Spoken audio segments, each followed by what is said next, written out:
Welcome to Elevate. I'm Rachel and this is Nickie. Hi, Rachel. We're here to bring you the best insights from local wellness experts, helping you elevate your health one simple step at a time. Don't forget to sign up for our newsletter for curated wellness tips. You can watch this episode on YouTube or Spotify or listen on Apple Podcast at Elevate Wellness. On this episode of Elevate. So I said to her, okay, well, let's just start there. Let's not change anything else. But instead of your salads, I want you to cook your vegetables. That's it. We're not changing anything else. We didn't add any supplements. We didn't do anything. So that's all she did. She just cooked her food. And within a month, she was sleeping through the night. Her anxiety was down. Her temperature had normalized, so she didn't have cold hands and feet.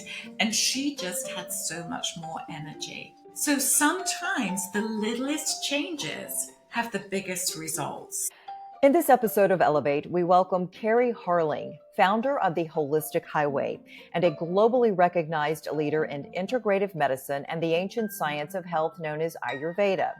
Kerry is passionate about transforming modern medicine by focusing on patient empowerment and creating a health-based rather than disease-based system of care. As a pioneer in her field and a collaborator with the University of Pittsburgh Center for Integrative Medicine, Kerry has developed a personalized approach that helps people manage chronic conditions through changes in diet, behavior, and stress while incorporating genetics to guide healing. Kerry shares her own journey from chronic illness to wellness through Ayurveda and explains the importance of understanding your dosha, eating seasonally, and embracing a holistic lifestyle. This inspiring conversation dives into the truth about supplements, herbs, and how personalized, mindful living can restore balance and vitality. We hope you enjoyed this conversation as much as we did. Let's jump right in. Welcome to Elevate. We are so excited to have you on today. And I am so excited to be here. So thanks for inviting me. Absolutely. Welcome, welcome. Thank you, Nicole. You are globally recognized as a leader in integrative medicine and Ayurveda. Did I say that right? Ayurveda. You did. Well done. I've been practicing. Thank you. Love it.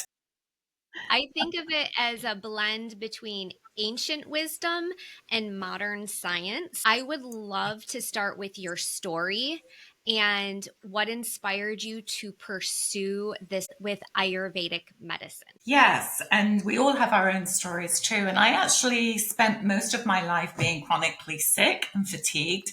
And that always surprises people considering what I do today. And I had left an abusive marriage of 6 years and gone through a lot of stress with that, as well as you can imagine, and decided that this was it. I was out. So I left that as a single parent, took my young son with me who was 6, and we left and we moved to Massachusetts to start a new life. I went back to school, starting this new life again, and I thought all my stress was behind me. And the stress of the marriage was I got out, but then the pain started. So I started getting pain in my joints. I started having some digestive issues. I started getting incredibly fatigued. I started getting headaches, and then came chemical sensitivities, and then all these food sensitivities. And I did what we would all do. I went to the doctor and they ran tests and everything came back normal. And they said, well, let's run more tests. Let's see if it's an autoimmune disease. Is it Lyme disease? Let's diagnose you with chronic fatigue. Let's diagnose you with fibromyalgia. And at that time, I was trying to negotiate school full time. I was also working part time. I was a mother. And my son would come to me and say, Mom, can we just play baseball? And it would break my heart that I couldn't actually do those things. Or if I did, I'd be out for the count. So if I went grocery shopping one day, I knew I wouldn't be able to do anything for 2 days afterwards. If I cleaned the house, I'd be out for the count for the rest of the day. So it was this sort of risk analysis. If I do this, what do I have to give up to do it? So doctors ran more and more tests, and then they started giving me drugs for the symptoms, drugs for depression, drugs for pain, drugs for stomach disorders. And it seemed every time there was a new symptom, there was a new drug that would help. And some of them did help. And when I went, the only thing that helped with the fibromyalgia and the chronic fatigue was restorative yoga. And in that class, somebody said to me, you should see an Ayurveda practitioner. And I'm like, well, what does that word mean? I can't even pronounce it. And it was like, do I have to change religions to do that? Do I have to eat funny foods? I don't think I'm really interested in this funny sounding thing. So I totally ignored it.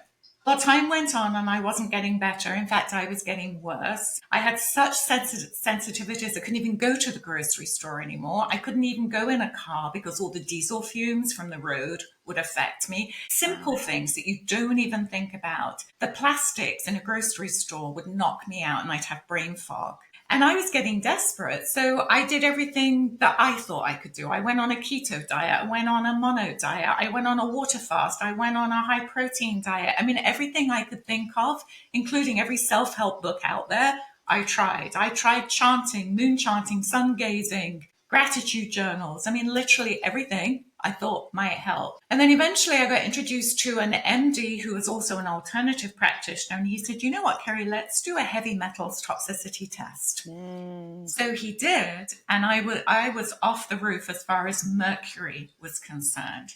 So then the questions started changing. How much fish do you eat? Have you ever lived close to industrial processes? What industry have you ever been involved in? And I did learn that the phrase as mad as a hatter comes from the hat felting industry that use mercury in the felting process. And because mercury creates this problem in the mind, and you can go insane with it, that's where the phrase as mad as a hatter comes from. I thought it came from Alice in Wonderland. So that was Me too. I had no idea. How Wow. interesting. Fun fact right there. So they did what's called chelation therapy, which means you have heavy chemicals that you have to ingest through infusions to remove the mercury from the tissues, and then other chemicals to remove the mercury from the brain. So it's called chelation therapy. It took me 5 years to go through all that, had all the mercury removed from my teeth. And on paper, I looked to be doing well. The mercury was leaving, but I didn't feel good at all. So after 5 years, completely mercury free, I still had a lot of those symptoms, especially chronic fatigue. So once again, somebody said to me, you should see an Ayurveda practitioner. At this point, I was like, I'll see anybody, I don't care how it's pronounced, anything that can help me. So I went to see her and she turned around to me and said, you know, the problem is the very chemicals that were used to strip the mercury out of your system are the very chemicals that removed a lot of sort of minerals and things like that as well. So they were too harsh for the system. You weren't strong enough to handle that. So you didn't get better. You removed the mercury, but you didn't actually get better. So she put me on what's called Rasyana therapy, which just means we're going to build the body back up again. We changed a lot of diet, routine. She gave me some Ayurveda herbs. And within a month, I started feeling just a little bit better. I could sleep just a little bit more. I had just a little bit more energy. Nothing dramatic. I can't sit here and say overnight I was cured. That did not happen. But I started feeling slowly better and better and better, to such a point that I thought, you know, I'm going to give up my career teaching, because I was teaching at a college at the time, teaching the sciences, and I'm going to study this thing called Ayurveda. So I did, and I have not looked back. That's quite the story. Quite Yeah. the story. But I think I think, Nicole, what I want people to understand is I get it on a very personal level. So it's not just, yes, I went to school and I studied this and isn't this wonderful? It's like it worked in a very sort of extreme case for me. So I do get it if you're struggling. Yes. And you really were struggling.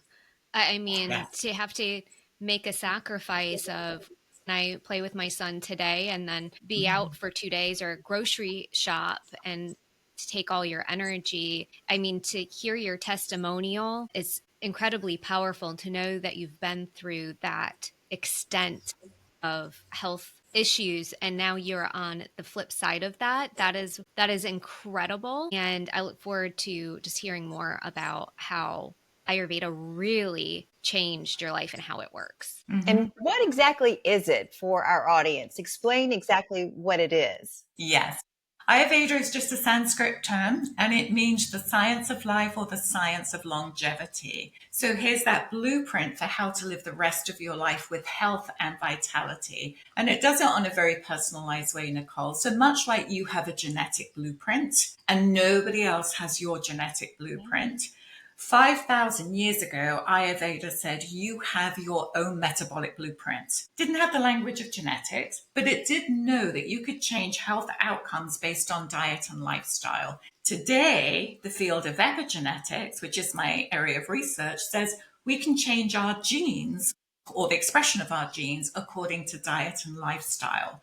And at one time, we thought our genes were static. You know, if you had a gene for obesity, that was it, you were going to be overweight. If you had a gene for hypothyroidism, that was it, you were going to get it. It runs in the family. That may be your predisposition, but we can change that expression. We can change how it manifests in you based on diet and lifestyle. So, for example, with me, it wasn't just the mercury that got me. It was the fact that I had a genetic predisposition towards inflammation being exposed to a toxin. So it was all of that that worked together that got me, if you like. So what Ayurveda does is it puts all the pieces of the puzzle together, connects all the dots rather than just pieces, and says, okay, this is the whole person, and we have to get to the root cause. We can't just blindly medicate symptoms. Sometimes we need to medicate symptoms, but while we're doing that, let's look at the underlying root cause, and that's the arena Ayurveda works in, the underlying root cause. And then the treatment is personalized to you, because Nicole, you with inflammation may end up with migraines.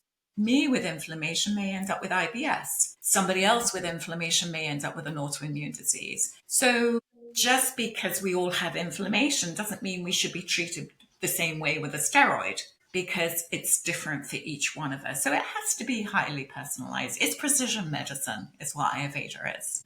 Mm-hmm. Before precision medicine was even a thing. And it dates back how far? 5,000 years, Yes. they say. I don't know. It was passed on orally for a long period of time. There are the ancient Vedas, which is why it's called Ayurveda. Aya means science of, Veda, life, longevity. So it goes back to the ancient Vedas, of which yoga also comes from. They come from the ancient Vedas as well. So yoga is the sister science to Ayurveda. And where yoga says we look for stillness through the asanas, through the practice of Ayurveda, and that brings us peace in our mind. Ayurveda says, but you got to be well enough to stand on one leg. So it looks at the health aspect. Interesting. Wow. So, so many people are dealing with chronic fatigue, inflammation, Yes. diagnosis of autoimmune, an umbrella of symptoms. Can you walk us through what an individual could expect when they first sit down with you? Yeah. So you're right. Those chronic diseases are the diseases that the medical system has the most difficulty with. Let's not discount modern medicine. It's phenomenal with its life-saving pharmaceuticals and surgery. And there are times we need that. If I've got a broken bone, I need that fixed. Like last year, I was in an accident. I got hit by a car. Bones were broken. I needed a surgeon. I did not need Ayurveda herbs. But the recuperation afterwards was all Ayurveda. So it's interesting you brought up autoimmune diseases, which are the number one growing disease, especially for women. So when somebody comes to see me, they normally come to see me with a collection of symptoms. And symptoms are your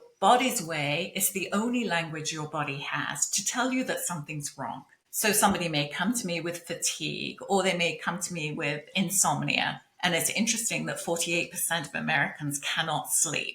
They either can't get to sleep or they can't stay asleep. So we do have to question what's going on, that half our population has problems sleeping. So they'll come and see me with a collection of symptoms, sometimes a diagnosis, but often it's a collection of symptoms. And then what I'll do is sit down and say, all right, so what does this mean? What's gone out of balance with this person? When did that happen? Was it in childhood? Was there trauma? Was there stress? At what point did this happen? My programs also include genetic testing as well. That way we can really get to know that person right down to that molecular level. And then this knowledge is then combined with the information from an Ayurveda consultation. That way we can create a really comprehensive wellness plan that just meets that person's specific needs. So for example, are you eating the right foods in the right seasons? Are you getting up at the right time? Are you going to bed at the right time for you? And if it's important to be active, then let's make sure you're doing the right exercises to get the best results for who you are. And then just as important, does your genetic makeup tell us that you may have a predisposition to certain health risks that we do need to account for? So for example, does the genetic test tell us that some food that otherwise should be fine may actually be the cause of low energy, fatigue, insomnia, or even weight gain? So it's really important to find out the answers to those questions. And then once I have all that information, then I put together a customized wellness plan that is based upon Ayurveda plus your genetics. So it's a really highly precision-based plan that tells you what's right for you. So I will tell you what to eat for your body type and goals, your health goals, when to sleep, how to exercise. So everything is tailored to you personally. Does that help? Yeah, I Absolutely. love I think it's interesting. Yeah, I love how you reiterate precision-based plan, precision-based wellness. I love the word precision. You get it right down to the root and you Yeah. personalize it in a way that I really haven't seen before. Nikki, what were you going to share? Well, I listened to a lot of health experts Yes, I'm sure. outside of our show, and I just heard a speaker recently, and he talked about many of the things that you're sharing, but not the Ayurveda aspect of it. And he said, women, when they are in menopausal or perimenopausal, you need to strength train. You need to stay in the zone too when you're exercising for a certain amount of time. And if I could have one diet that I would suggest, I would make it the Mediterranean diet, which I think are all great, except for what you're saying is that doesn't work for everyone. We are all individuals, and Ayurveda helps us find out who we are and what works for us. You And got listening to our bodies too. I know when I eat certain things, you can tell how they make you feel, and you have to listen to your own makeup, as you're saying, our own blueprint. It really will tell you so much more than we give it credit for. Sometimes we kind of overlook it when we really should be listening more to our own bodies. I think it's confusing out there. There is I so think much. it is definitely confusing. Some of it's good, but some of it could actually be detrimental. So a good example for there is ashwagandha, an Ayurveda herb. Everybody's heard of ashwagandha. It's in every smoothie, pop tart. I mean, any kind you want, any which way you can take avocado. It's even in your skin cream. Now, ashwagandha is an adaptogen. So what that means is it calms the central nervous system and it goes where it's needed in the body. So everybody's on the bandwagon. Ashwagandha, turmeric's another Ayurveda herb. But ashwagandha is also extremely heating. So for anybody who's having hot flashes, for anybody who has migraine headaches, for anybody who has hyperacidity, ashwagandha would not be indicated. It's going to heat them up even more. It's going to exacerbate their symptoms. So an example of a great herb, or whether it's a food, it's not right for everybody. There is no one drug that suits all people. There's no one supplement that's right. There's no one lifestyle. There's no one nutritional program that's right for all people, because you're right, you are unique. So we get confused. We stop listening to our body because it's like, I've got some symptoms. Let me try this because that's the latest thing. And that didn't work, so now let me try this. Keto, for example, very popular diet right now. A lot of people are on it. It's not indicated for everybody to have that much protein. For some people, it would actually be weight gaining. So again, one size does not fit all. And we know this intuitively. We know that we don't have the same eyes or the same nose or the same lips as somebody else. So why do we think our healthcare should be the same? Absolutely. You talked about when your patients come to you, do all the testing. So is there a way to cleanse? I hate to say cleanse because that's a word too that everybody talks about. Cleanse your body or get it to a state where it's as clean and detox. That's another one of those words as it can be, to start being on like the kind of a clean slate to build from. How do you help your patients get to where we've got rid of the things that could be causing us problems and build back up for that. Is that a process, part of your process? So one of the things when I start with a client, I'll start with an initial 2-hour consultation, and that's where we put all the pieces of the puzzle together. And one of the diagnostic tools I do is a tongue analysis to see if the body does have toxins. So a very simple way to look is if you have a white coating on your tongue, that is evidence of toxins. Now, to some extent, we can all have a little bit of a white coating in the morning when we wake up. And that's why in Ayurveda, one of our routines is tongue scraping. But if you have a consistent white coating on your tongue, that is an indication of toxins. And if there's more of it at the back of your throat, then it's probably systemic throughout. That means your digestive system is under stress. So imagine your digestifier or your digestive system, and imagine a flame. So we want that flame to be good and strong for each meal that comes in to burn through your food. So that's just your digestifier. That's just the analogy I'm using. But if you have hyperacidity, for example, that flame is so high, it's burning through your food so quickly that you're not getting any nutrition from your food, which means it's going to create toxins because that food has to go somewhere. It's almost like you put a flame on your oatmeal in the morning, and if it's too high, it's just going to burn your food. It's not going to cook it. That's one scenario.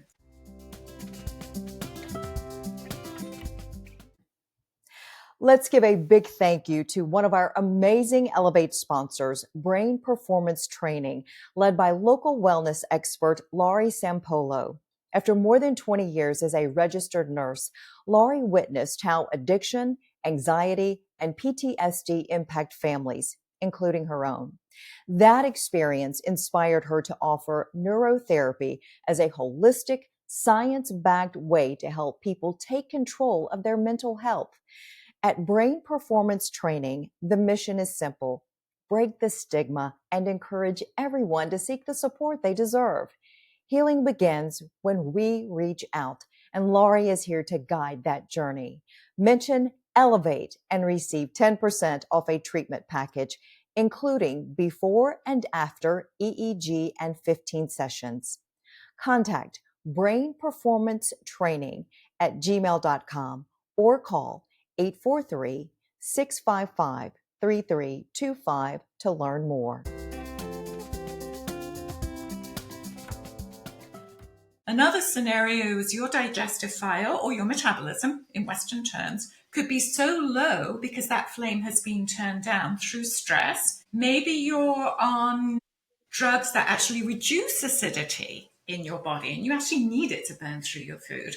So imagine if you had a flame on your oatmeal and it was so low that it just doesn't cook it. Right. So that can happen. That can build up toxins too, or that undigested food. So in the consultation, I'll determine the level of toxicity and your strength. Not everybody is strong enough to cleanse. And I also hate to use that word cleanse. It is such a buzzword and it doesn't normally conjure up anything good. You know, when I say cleanse, most people say, oh gosh, I'm going to be drinking horrible tasting smoothies and I'm going to be in the bathroom. That is so not an Ayurveda cleanse. An Ayurveda cleanse really is a digestive reset, because recognizing that 80% of your immune system is actually in your gut. And we now know that stress in life affects our gut and our digestive health first and foremost. We can see this with the dairy-free and gluten-free diets that are out there. It's not that gluten's a problem unless you're celiac. It's not that dairy's a problem unless you're lactose intolerant.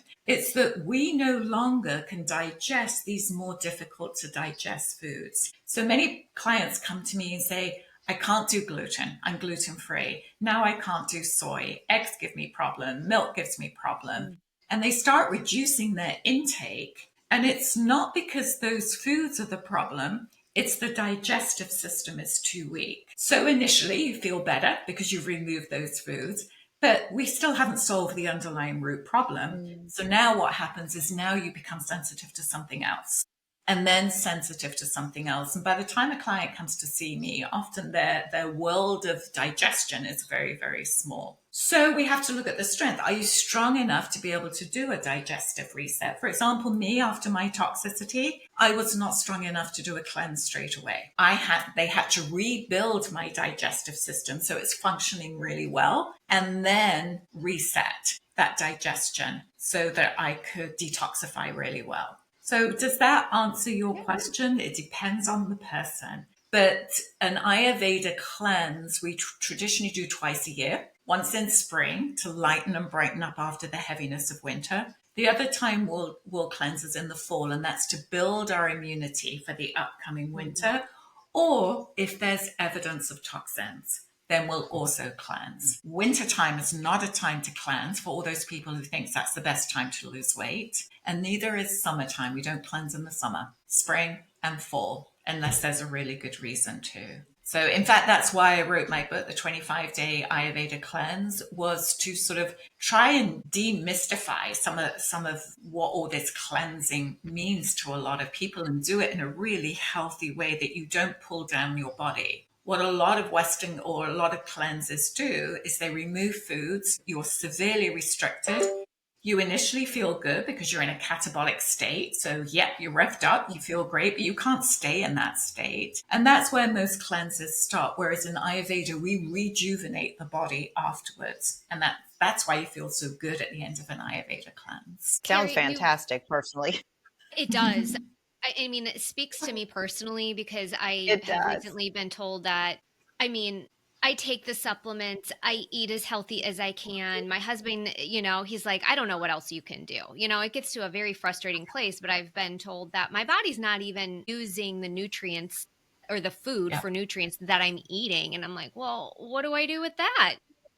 Yeah. You can only do so much, and then it goes back to, okay, what can I do to reduce stressors in my life? And it feels very difficult to try to do it alone, even if you know or you feel confident in what you're doing. I do believe you still need the support in that, and I know that you offer the coaching to that as well. But I Right. wanted to ask you a specific question. You Sure. reference seasons. Yes. With Ayurveda, it seems like it's unique to Ayurveda to detoxify during a certain time of year, eat certain foods during a certain time of year. Can you explain that and how the seasons complement our health? Yeah, I will do. It's not new. In fact, there's a whole system of science called circadian medicine that also says the same thing, that's just won the Nobel Prize. So we now know this, both from a Western perspective and Eastern perspective, that we are seasonal human beings. We have forgotten it, but biologically, we are. That means we have different enzymes that can break down foods at different times of the year. We have different neurotransmitters that fire at different times of the year. And if you've ever suffered from seasonal affective disorder, you well know that happens. So we are seasonal human beings, but just putting a sweater on or taking a sweater off according to the season, or eating the same foods 365 days in a year because you can get that from Publix, is not part of our original design, and that creates stress in the body. And as we've just pointed out, stress now affects us in the gut first and foremost, which is why we 78% of Americans have digestive issues. That means gas, bloating, constipation, acidity, or burping. Any of those signals from your body is telling you, hey, digestive system's under stress. So we know we're seasonal human beings. We know we have our cells react differently in different seasons. So if we follow that and eat seasonally, that's probably the best thing we can do to start off with. We're going to eat for who we are personally, but also layer onto that what's right for the season. So for example, we're coming into fall right now. The air's getting cooler, the air's getting drier. What is in season this time of year? And that's a question, that's not rhetorical. What's in season this time of year? Butternut squash. I was going to say One of my pumpkin. favorites. Yep, squashes, Apples. pumpkin, apples. Do you know apples have a slight laxative effect to reduce the heat of the summer, any heat that's left over from the summer? So they are heat reducing. All those warm, unctuous vegetables, carrots, parsnips, anything that grows under the ground is in season. They have an unctuousness about them, a warmth about them. Think about your sort of cooked stews and soups with all those root vegetables. They're designed to combat the dryness and the coldness of the season. And then when we come into winter, we're still doing those. We need a lot more protein, yet a lot of people take less protein in the winter. We need things like nuts and the grains, even though a lot of our culture's gone grain free, because that's what keeps us protected against the winter. Come spring, what grows in spring? Greens, right? Yeah. Anything above Berries. Yeah, berries? berries, greens, the early spring greens. So that's your asparagus, the baby greens, and these are slightly bitter. All right, they're detoxifying. So naturally in spring, we detoxify after the heavy protein and the grains of the winter. Come into summer, we want all those cooling fruits and vegetables that do cool us down through the summer. So Watermelon. yeah, it's amazing. Nature provides exactly what we need. We just forgot it because I can go to Publix and buy strawberries in the middle of the year or any time of the year. And strawberries are a good example. They come out probably June, July, depending on where you live. Strawberries are cooling. So they're designed to cool us down. A great food, healthy food. But if you were to put those same strawberries on your oatmeal in the middle of winter, you're going to feel sluggish. Who on earth would think strawberries could make you feel sluggish? So just an example of it's a fantastic food in the wrong season. Wow. So yeah, eating seasonally is probably one of the most important things you can do. It actually makes sense because we think about in the winter, our skin is dry. So it would make sense that what happens on the outside can happen on the inside too during the seasons, making us feel differently, needing different things. Absolutely. And we often crave those carbohydrates in the winter. It's fine. We crave the oils of nuts and things like that. This is the time to have those warm, comforting foods, the sweet taste. We often, decry the sweet taste because it means calories, but that sweet taste is grounding to that central nervous system. Think about all those fall vegetables we're talking about: carrots, parsnips, sweet potatoes, squashes, pumpkins. They are all sweet. They have a sweet taste to them to ground us in this very volatile season of fall. So nature knows what it's doing. We have forgotten to listen. So what I do is remind people. And it's amazing when people often say to me, but I love those foods. I just didn't think I should be eating them because I didn't think they were healthy. Mm. And also, a lot of people think I will gain weight if I eat a lot of this food, especially when you think about winter, we start to gain a little bit more weight because we aren't moving as much. It is cold outside. We're social beings. We have parties. We have things that we're going to. So how do we try to maneuver through all of those things and follow your guide that you're suggesting? So remember the 70-30 rule. If 70% of the time we're doing what's right for our bodies, 30% of the time we swallow back the red wine and we have that cheesecake, and we should be able to do those things and eat that pizza because that's part of life too. We should be able to do those things.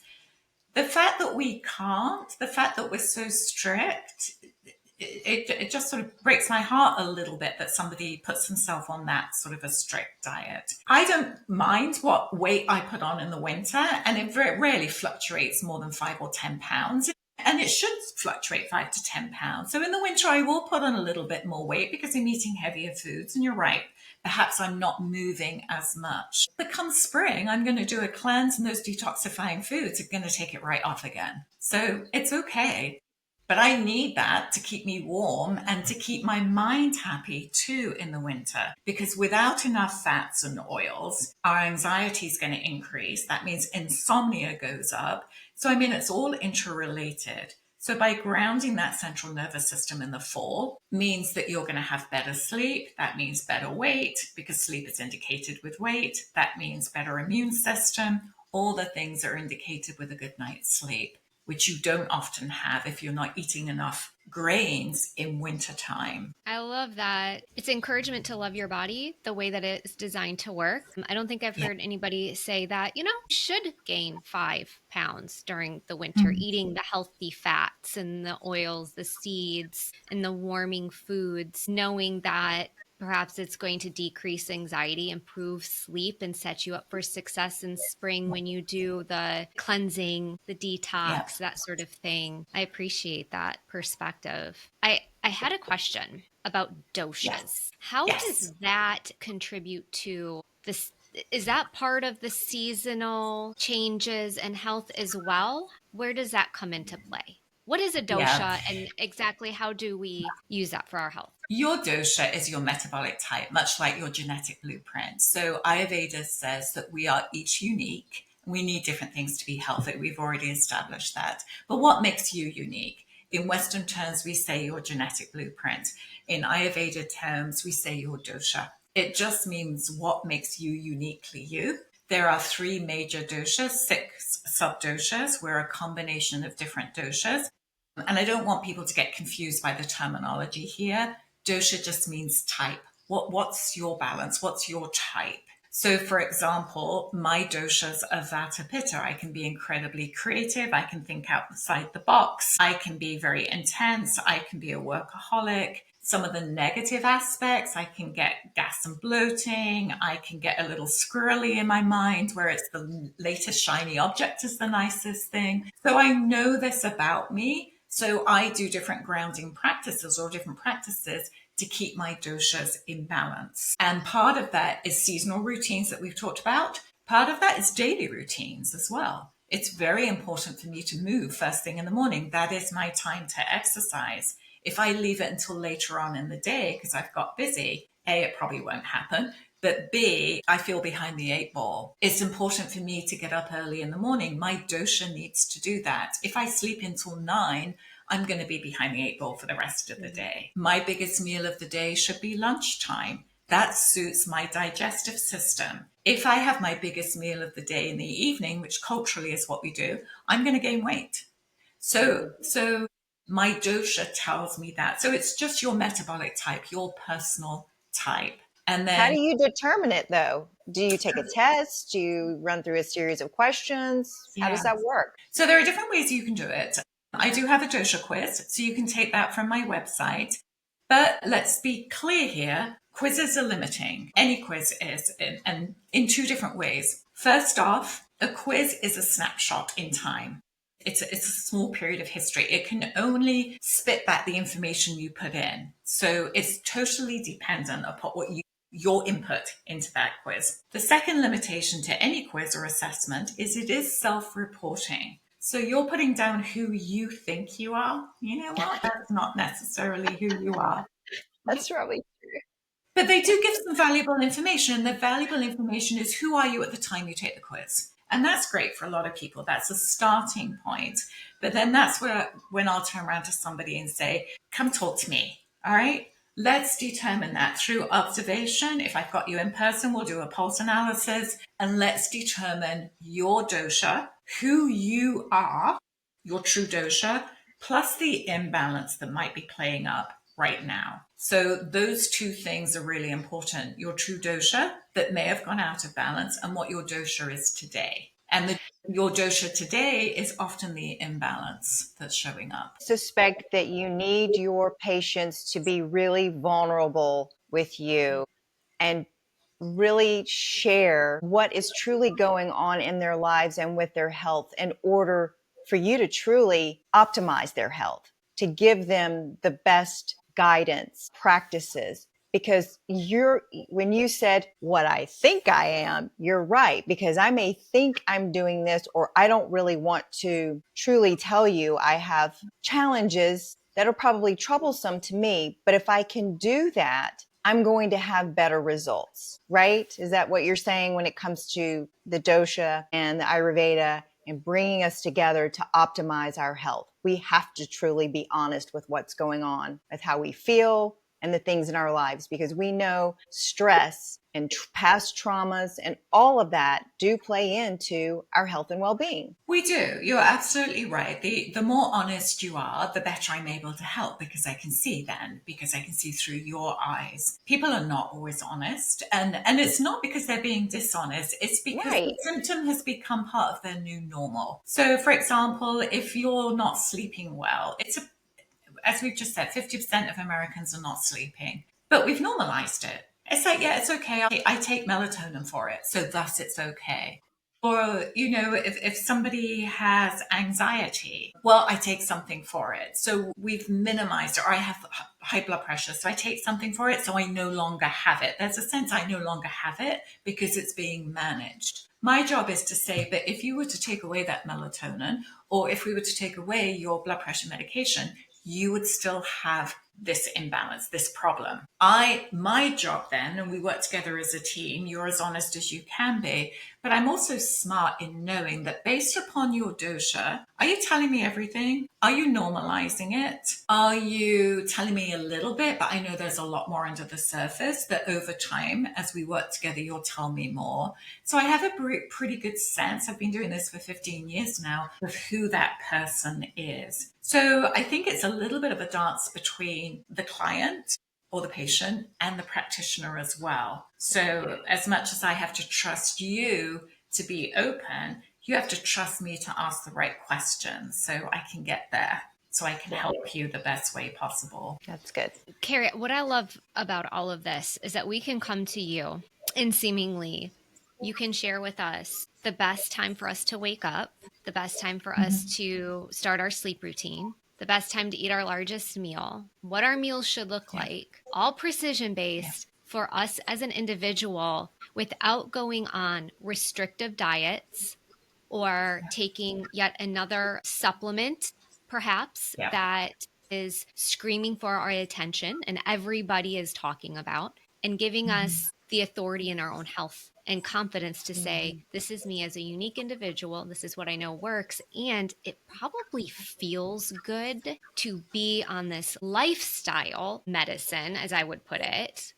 lifestyle wellness journey versus a restrictive exercise, diet based, I must checkbox list. Yeah, absolutely. And I do meet a lot of people who come to me and say, weight's often a problem for a lot of people who will come to me and say, I've tried every diet that is out there. It must be me. I'm not doing it right because I did lose 20 pounds on Weight Watchers, or I did lose this when I was on a Medifast diet, whatever the diet was, or the keto diet, but I couldn't stay with it. And they take it on themselves and say, it's because there's something wrong with me. I want to reverse that. Diets don't work. We're not meant to do that. Each one of these diets, a high keto diet, that's a great winter diet, but we're not meant to do that same diet in spring. Come springtime, we're meant to have a high carb diet that's detoxifying. So that's more your Mediterranean diet. Come into summer, well, summer's probably more your Mediterranean diet.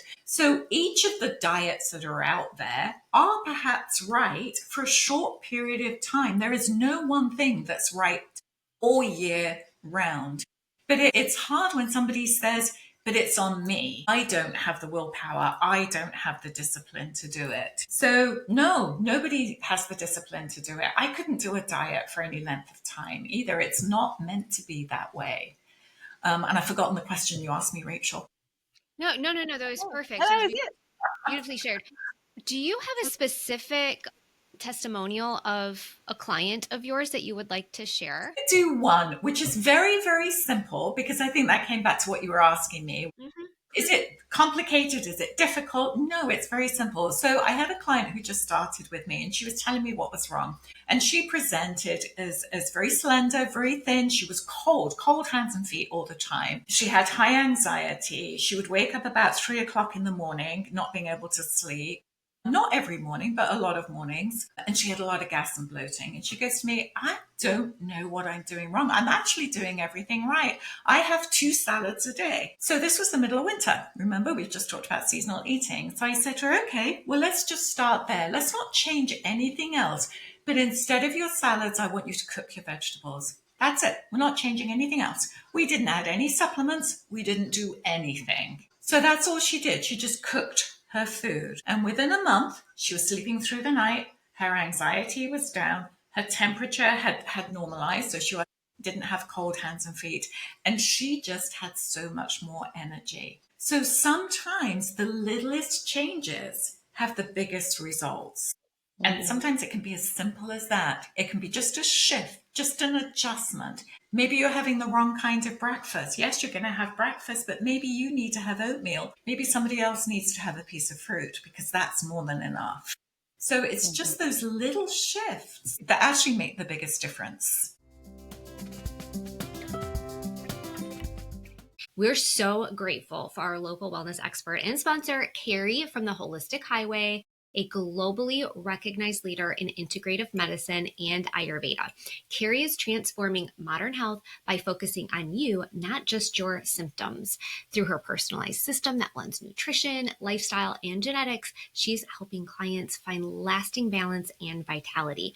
The Holistic Highway provides a personalized system to manage chronic disorders by incorporating fundamental changes in diet, behavior, and stress while focusing on genetics. This individualized program is so successful that many of her clients have achieved maximum healing and vitality after years of chronic problems. Because there is no one size fits all in health, Elevate listeners enjoy a complimentary 30-minute consultation to discover your unique mind-body type and one actionable tip for better balance. So book through our show notes and mention Elevate to claim your offer. If you've ever wondered what red light therapy is all about, consider this your green light to try it. At Laser Lab, their mission is to help your body do what it was made to do, heal and recover naturally through the power of light. From pain relief to faster recovery, reduced inflammation, and boosted energy, this treatment helps you feel your best every day. And for a limited time, our podcast listeners get something special, an Experience the Light consultation with your first free session absolutely free. Just mention Elevate or use Pod Light when booking. Check the show notes for the link or head to laserlab.com/podcast to claim your session today. It's not the big, restrictive, heavy, count all your macros, nutrients, and micros, and everything else. Yeah, it's little things that can make the biggest difference. Well, I think in society, we tend to want someone just to say, do this, the end, follow that, you've got it. And because that's how we've been taught all of our lives, basically. You've sat in classrooms, you've learned how to do things. And, mommy says, get up, brush your teeth, wash your face, make your lunch, so we are in a world of do this, and this. So we kind of want that. So you're actually telling us it's okay to ebb and flow. And the best way to do that is sort of go back to Mother Nature, listen to the seasons and listen to your body and make those small changes. So I suspect cooking the food, her vegetables actually help somewhere in the digestive process for her so that her digestion wasn't just out of control. It was working more efficiently, leveling out. Therefore, she was able to rest at night. Yes. And that was a big part Look of at it. there. You might need an assistant now. I'm here to help. I get it. Hired, Nicole. You're hired. You've got it. It is just sometimes those very, very simple things. But you are also absolutely correct. People want to be told what to do. Here's your plan. So that's why I do the coaching as well for those people, and Rachel sort of alluded to that earlier on. I can give you information. I can give you a transformational wellness plan that has all the right foods for you, tells you what time to get up, what time to go to bed, what to eat, when to eat it, and everything. But if you don't apply it, it's nothing. And coming back to all the books on my bookshelf, if I don't actually apply that information, then they're just books on the bookshelf. It's just information. And we can get information anywhere. We really can with the web. But where the rubber meets the road is the application of that information. And that's why I do coaching programs, so that you know how to apply that. Because under stress, the first thing you're going to do is go back to old habits. Yeah. Because that's what worked for you in the past. We're introducing new habits now. So you're going to need help to do that. And we all need help. I mean, everybody does. Whenever we learn something new, we always need help to do it. So there's nothing wrong in that. So that's why I add the coaching as well for those that need it. It's a support system that we all need, and encouragement. Even with your significant other, if you're looking to make a change, it's helpful if your significant other can encourage as well. So that's what you do in coaching. Yes. so we don't get frustrated, because it's easy to get frustrated and just say, forget it, it's not working. And then you do go back to what you know, whether that was working or not, it's familiar. So Yeah, it makes sense absolutely. that the coaching is so necessary with what you provide. We see it everywhere else. I mean, you wouldn't start an exercise, you wouldn't learn a new hobby without learning how to do it and having somebody to help you do it. The first time round, you don't go to school and do something without somebody helping you do it. So, but yes, the expectation is that we are a partnership. The client and I are a partnership. I can gently guide them back into health, but they have to do their bit too. So that's really important as well. And probably that person is not a good client that just wants to be spoon fed, because I can't do that. Yeah. We have to work as a team. This is something we'll work on together over time. The supplement industry is huge. Do you Yeah. incorporate supplements into your program? Are there Ayurvedic supplements? How does that work? So the supplement business is a multi-billion-dollar business that somehow hoodwinked us into thinking we can't possibly be healthy unless we supplement. And I This can is see going to where be juicy, Carrie. yeah, let's go. Soapbox time. So it was a big pet peeve of mine. What was it? A friend actually said to me, Americans have the most expensive urine in the world. And I had to think about it. It's like, yeah, we pee out most of those supplements. So by the time people come to me, often they have a laundry list of stuff that they're taking. And I'll say, why are you taking this? Well, I don't know. My chiropractor told me to take it. Okay. Is it doing any good? I don't know. Maybe. All right. Why are you taking this? Well, my sister's brother's husband's stepson told me to take that one. It's okay. Is that helping? Well, I don't know. I think so. And then you've got sort of 7, 8, 9, 10 supplements, plus the latest one that they may have read about. And what for? Is it actually doing any good? Now, don't get me wrong. I'm not against supplementation. If you have low vitamin D levels, you probably need to supplement. If you have low iron, you probably need to supplement. So there are times that we need to do that. But that doesn't mean we should be on it forever. It means what's creating that lack. If we have low iron, for example, why are you anemic? Is it B12? Is it iron? What's going on here? Is it hemoglobin? We need to look at the underlying root cause again. So that's with supplements. That's my pet peeve about supplements. It's an industry designed to actually work on or almost exploit you to some extent. That's what I don't like about it. The second thing about we use Ayurveda herbs. Could you call them supplements? Yeah, we use food as medicine. So for example, turmeric is an Ayurveda herb. Everybody's taking turmeric because it's anti-inflammatory. That's great. Do remember, if you're taking turmeric, unless you're taking black pepper with it, it's not bioavailable. Most herbs and most spices need to be heated for you to get the therapeutic benefit. So for example, if you have problems sleeping at night, add some nutmeg to a glass of warm milk. It can be a nut milk if you're not doing dairy, and drink that before bed. Nutmeg is a natural sleep aid. But if you just sprinkle nutmeg, nothing's going to happen. You have to cook the nutmeg in your milk at nighttime. So if you're going to use food as medicine or herbs or spices, know how to use them. Because I see a lot of people spending a lot of money on things like turmeric, and they're not using it the right way. They're not getting any benefit from it. So I put my turmeric in a salt shaker, like just by itself, and I would sprinkle it on top of my food. So that's not going to do anything for me? No, you're wasting Darn your turmeric. it, Carrie. Darn it.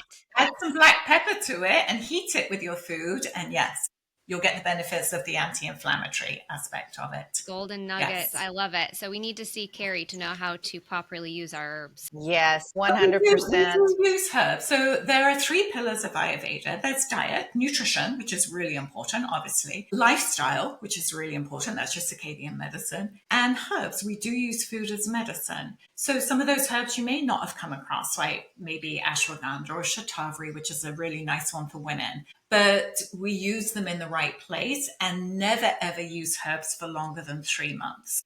We habituate to whatever we're taking. So that herb after 3 months or supplement after 3 months is probably not having the same effect. So you probably, even if you need to go back on it, probably need to take a month's break and then go back on it. So if you've been taking the same herb or the same supplement for a long period of time, then just watch how long that's been. And then lastly, do you have the digestive strength to handle that supplement? So you're asking the digestive system to do something, dissolve and break down that supplement. Well, if your digestive system is already under stress because you already have a diagnosis, then we probably have to use a different way to get herbs into your body, through the skin maybe, as the largest organ of the body. So in Ayurveda, we have a lot of herbalized oils that we use, understanding that the digestive system may be under stress, and that's probably not the best way to take a supplement if your digestive system is already under stress. So remember, if you've got gas, bloating, constipation, diarrhea, or acidity, or even burping,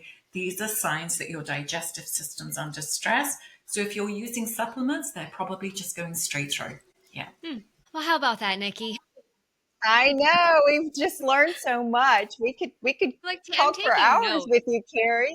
Yeah, I'm taking my notes too. And you know what? Turmeric, ginger, and cinnamon. I had a little mixture, and I would put it in my coffee. But now I know that's really not helping. Well, you can put it in your coffee. Add a little bit of black pepper to that, just a pinch, so that the turmeric's available. You said ginger, cinnamon, and the turmeric.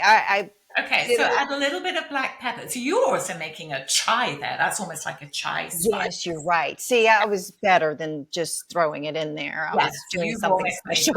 Chai special concoction there for almost like chai spices. But then add that to your coffee as it's brewing, and then that will help. So That's what I can do. cinnamon, So put it in the coffee. in the coffee grounds. So I did cinnamon and nutmeg this morning. So you're saying add my turmeric with pepper. My husband is not going to like me after this. He's going to be like, you're putting what in our coffee?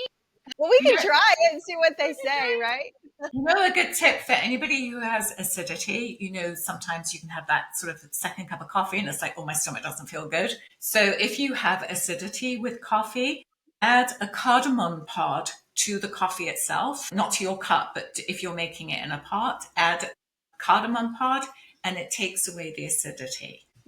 So that's nice too. You have so many tricks. I love this. Yeah. It just makes sense. Exactly. It just makes sense. I'm excited to try my coffee tomorrow. I'm going to change it up. But I mean, we could go even further, Nicole, and ask you, why do you need a stimulant in the morning? And I'll leave it right there. That's probably an hour-long session there, Kerry. First of all, I love coffee. I love the taste of coffee. Yes, I do. And part of that is probably habitual. But I'm not a big tea drinker, even though I drink tea at night. I think it's more calming for me. Yes. But yeah, I think I just love my coffee in general. But I do like the perk that it gives me. Of course. But I sleep well. Good. So yes. And I'm one for me, not one for. I just love the cultural aspect of coffee, like just to sit and have my coffee, do my Bible study. So I love adding all of those spices and herbs to it just to give it a little boost. Nickie, we're going to have to do that on our next coffee clutch. We're going to have to make a special coffee with all. We'll call it our Kerry coffee. Yeah, I'll send you a for it. Yes. All right, Kerry, I have to ask you. I'm a bookworm. I love to read, and you have some books sitting behind you. For those that are watching us on YouTube, they're going to be able to see all your books. Can you share with us a couple of good reads? Because I know we have listeners that are readers as well. So mainly the books you see here are all my workbooks. So on the top shelf, all those yellow books are those ancient sages that we talked about. So I'll go into those every now and then. So that keeps me honest with Ayurveda, and that talks about all the sort of different observations that were made and the different treatments for it. So, and then all these books, well, they're all different. They're Ayurveda books, they're diet books, because I'm interested in all aspects of health and bringing it together. There's a lot of books on genetics and dirty genes, and if we change our genes, we change our life, that kind of things, because I'm very much into genetics and epigenetics. There are no reading books up here. They're all downstairs next to me. So they're the fun books, but these are all my workbooks here. From beauty, because I have a skincare line too. So there's a lot of beauty books and how to make sort of natural beauty remedies and things like that. So plus a lot of cookbooks there as well, because there's a lot of nutrition in Ayurveda. So how do you put all those foods together that are right for you and make delicious meals, because I do a meal plan program with my clients that come into a program with me as well. So I want to give them recipes that work. So it's all my working books. This is the books I take off the shelf and keep looking at. And every time I do a workshop, I'll bring one off. And is there something I've forgotten? Is there something that keeps me more relevant? Yep, that's how they end up on these bookshelves. Do you want to share a little bit about your skincare line? Do we have time? Do we have to maybe dive into that just for a few minutes? I know, Sure. Nickie, you're probably I'm interested. Yes. in this. So my clients, as they worked with me, would come to me and say, okay, it's great. I know all the right foods and everything else I'm supposed to do for me, but what should I put on my skin? So it's like, great question. We don't want to put heavy chemicals on. We've probably detoxed. You're feeling great. So I went out in the marketplace to find some skincare that I could recommend to my clients. I never wanted to be in the skincare business. Let's put that right out there. And there was some good skincare out there. There was green skincare, clean skincare. There was skincare that was packaged right, that was environmentally correct, that was politically correct. But there was no personalized skincare. And I approach skincare in the same way as I do personalized medicine. We have to know who you are. So it's like all this skincare is built for the masses. None of it's individualized. So I thought, well, how would I find out what somebody needs? So I worked with a consultancy group to create an assessment, an AI assessment, that's based on 87 different factors that looks into what's right for your skincare, for your skin. Code that tells me air pollution and water pollution. What do you eat? I ask you, how much of this do you have in each day? How much alcohol are you really doing? What other skincare do you use? What's your exercise routine? What season are you in? Because, in the middle of summer, we should be using something that's very different to the middle of winter. Where are you geographically? How much blue light are you getting from your computer?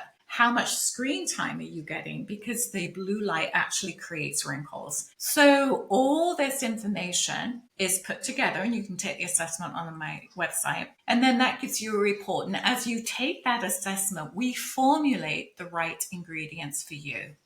So at the end of it, you have a skincare system, a cleanser, a moisturizer, and a serum. Let's keep it simple so that you know exactly what's right for you. And that's going to change. As the seasons change, you should retake that assessment, because what you need, as I say, in winter is going to be different to spring. If you spend 6 months somewhere else, if you're a snowbird and suddenly you're in Florida and you're no longer in the Northeast, well, your skincare should change. So I launched it amongst my clients. It went really, really well. And I thought, okay, let's take it to the Ultas and Sephoras of this world. And I tried there and it flopped. And it flopped because nobody is going to take an assessment in a store. Yeah. So it's like, all right, so I've got the wrong place, not the wrong products. This is going well, but what's the right place? So people can take my assessment online and do it. They've got the time to do that. And where I'm focusing now is in spas and estheticians. They have the time to educate their clients on personalized skincare, why it's good to have personalized skincare. So I have 2 pilot programs here in Myrtle Beach. There's another spa that's going to come on board, and that'll be it for Myrtle Beach. See how it goes. And then if it goes really well, then we'll take it further afield to Charleston, and we'll go Wilmington, and we'll move out and go to different places. Great. So another episode. Yes. Yeah, I was thinking the same thing. Yes. I'd love to talk about that, because that'd be great. Because pure beauty, skin, really good skin actually comes from the inside out. It is important what products we put on our skin, but again, it comes from the inside out. Our skin shows the world what's going on the inside. Mm-hmm. So, yeah. Kerry, thank you so much for being here. Yes. You're a wealth of knowledge. And I can say a breath of fresh air. I absolutely appreciate everything that you're doing for our community and beyond, and sharing your personal story and your experience. You truly are a wealth of knowledge, and really a deeper understanding of our bodies and how we need to be taking care of it differently than what the world tells us. Mm-hmm. So thank you for that. Thank you for enlightening us. We really appreciate it. Well, thank you. Thank you for making it so easy to answer the questions. Yes. Yeah. And Rachel probably has one more question. Yes. Her burning question. Yes. Kerry, what is the one thing that our listeners today can do to start elevating their health and wellness journey? Now, I understand that you are precision-based health and wellness. So if there is maybe a concept that they could take away from this to apply that would improve and elevate their wellness journey, what would you say that would be? I think it would be to eat seasonally. A lot happens right there. And if you're not sure what's in season, I can send out, or we can put in the notes, however you want, a link to the fall foods, or just look at your farmer's market. Just look at your CSAs. You know, they're showing what's in season. But for this season, it's all anything that grows under the ground. All those 4 root vegetables are all in season, plus apples. You're absolutely right. So eat seasonally. That's going to make the biggest change without coming to see somebody like me. Yes, but just generically, that would be the one thing. And when this Great. airs, it's going to be in the first of the year between January and March. So seasonally, what would that look like? Well, we're coming into spring, so we'll be coming out of the heaviness of winter into the beginning of spring. So detoxing, cleansing. This we probably should talk a little bit more about cleansing for that time of year. But all those detoxifying vegetables and those early berries, blueberries that are coming into season, slightly tart and slightly bitter. All those bitter root vegetables. Dandelions are in season that time of year. These are naturally detoxifying. So nature provides that food, come off the heavy grains of winter and the high protein of winter. And we're going to go more into a carbohydrate full diet of lots of those spring greens. And we're going to cook them. We're still not going to have raw foods yet. So all those cooked things. Wonderful. Perfect. Thank you so much. Tell Thank everybody you. how they can contact you and get in touch with you. Yeah, so you can go to my website, theholistichighway.com. Don't forget to put the in, otherwise you'll find some psychiatrist that's offering holistic psychiatry, I guess. So it's theholistichighway.com. Also, just email me direct, Kerry, Kerry. So Kerry at theholistichighway.com. Thank you so much for being here. Thank Kerry. you. Yes, wonderful. Thank you both. Hi, friends. Please leave us a 5-star review and let us know what you thought of today's episode. Share it with someone who needs a little inspiration and tell them why they should tune in to Elevate, your go-to resource for healthy living here in the Green Strand. Each week, we're cultivating conversations that inspire well-being, support the ebb and flow of coastal living, and help elevate our community's wellness journey. Don't forget to join our newsletter, a culinary garden of resources, including our downloadable Wellness Made Simple with curated tips from our local wellness experts. You can click on the link in show notes to subscribe. And of course, stay connected with us on YouTube at Elevate Health Grand Strand and on Instagram and Facebook. You'll find those links in the show notes. We hope you enjoyed today's episode. The information provided in the Elevate podcast and associated materials is for general informational purposes only and is not intended as medical advice.